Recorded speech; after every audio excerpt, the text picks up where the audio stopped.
Егер мәселені ақшамен шешсеңіз, ол мәселе емес, ол шығын.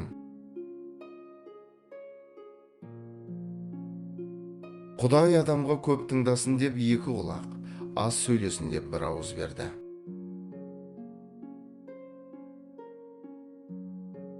Қонақ пен балықтың 3 күннен кейін иісі шыға бастайды.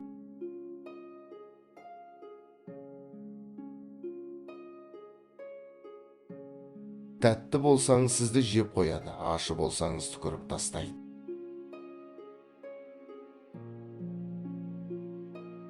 Адам тым болмаса әуесқойлық үшін өмір сүру қажет.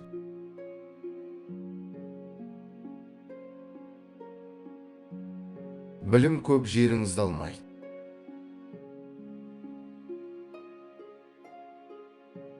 Алыстан барлық адам жаман емес.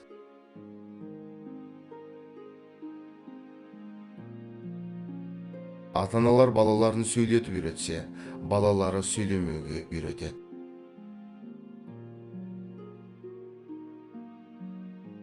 Егер әйелдер аз сөйлесе, еркектер көп нәрсе тындырар еді.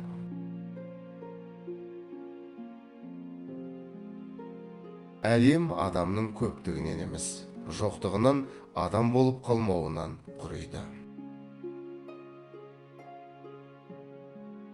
Барлық адам ақшаның жоқтығына шағымдана, ал ақылдың аздығы туралы сөз қозғамайды.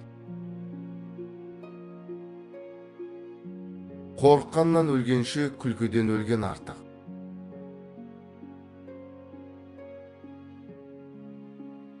Егер ақымаққа ақыл үйретіп отырған данагөйді көрсең, екі ақымақ көрдім деп есептеуіңе болады.